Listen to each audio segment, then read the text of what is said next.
واقعہ سورۃ الکہف میں بیان کردہ اہل کہف اور ان کے کتے کے معجزاتی واقعے پر روشنی ڈالتا ہے۔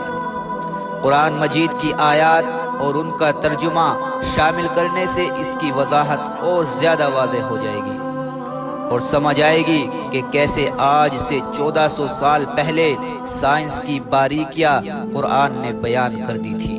سورۃ الکہف آیت نمبر 17 وَتَرَى الشَّمْسَ إِذَا طَلَعَتْ تَزَاوَرُ عَنْ كَهْفِهِمْ ذَاتَ الْيَمِينِ وَإِذَا غَرَبَتْ تَقْرِضُهُمْ ذَاتَ الشِّمَالِ وَهُمْ فِي فَجْوَةٍ مِّنْ ذَلِكَ مِنْ آيَاتِ اللَّهِ مَنْ يَهْدِ اللَّهُ فَهُوَ الْمُهْتَدِ وَمَنْ يُضْلِلْ فَلَنْ تَجِدَ لَهُ وَلِيًّا مُرْشِدًا۔ اور تم دیکھو گے کہ جب سورج نکلتا ہے تو ان کے غار کو دائیں جانب چھوڑ کر نکل جاتا ہے، اور جب غروب ہوتا ہے تو بائیں جانب چھوڑ کر غروب ہو جاتا ہے، اور وہ غار کے اندر کھلی جگہ میں تھے۔ یہ اللہ کی نشانیوں میں سے ایک نشانی ہے، جسے اللہ ہدایت دے وہی راہ پر ہے، اور جسے وہ گمراہ کر دے اس کے لیے تم کوئی رہنما نہ پاؤ گے۔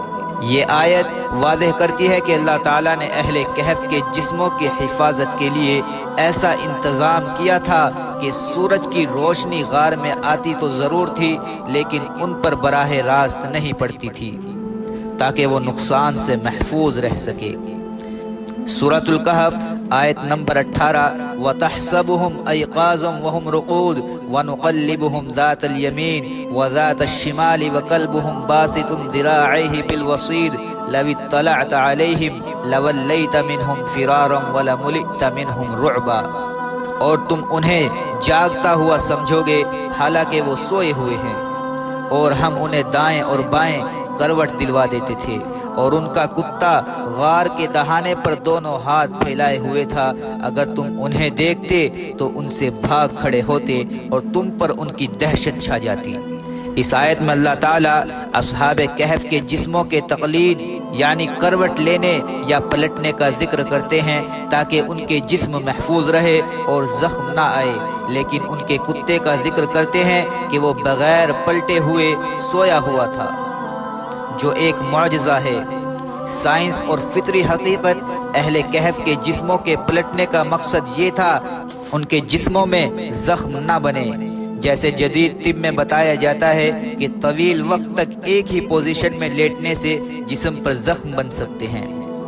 ریڈ سورس آیت میں کتے کے بغیر پلٹے ہوئے سونے کا ذکر بھی کیا گیا ہے، جو ایک معجزہ ہے۔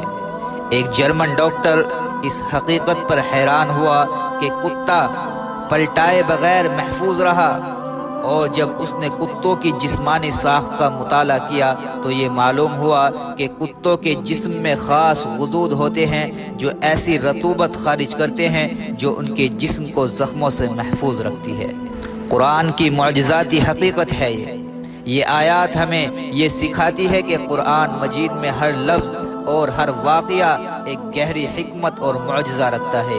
قرآن میں موجود حقائق سائنس کے جدید اصولوں کے ساتھ بھی مطابقت رکھتے ہیں، اور یہ ثابت کرتے ہیں کہ یہ اللہ کا کلام ہے جو ہر زمانے کے لیے ہدایت اور علم کا سرچشمہ ہے۔ نتیجہ یہ نکلا، اس واقعے سے ہمیں یہ سبق ملتا ہے کہ اللہ کے کلام کو غور و فکر کے ساتھ پڑھنا اور سمجھنا ضروری ہے، کیونکہ اس میں وہ حکمتیں چھپی ہوتی ہیں جو ہمارے دنیاوی اور روحانی زندگی کے لیے رہنمائی فراہم کرتی ہے۔ اللہ تعالی ہم سب کو قرآن کریم کو پڑھنے اور اس کو سمجھنے کی توفیق عطا فرمائے۔ آمین ثم آمین۔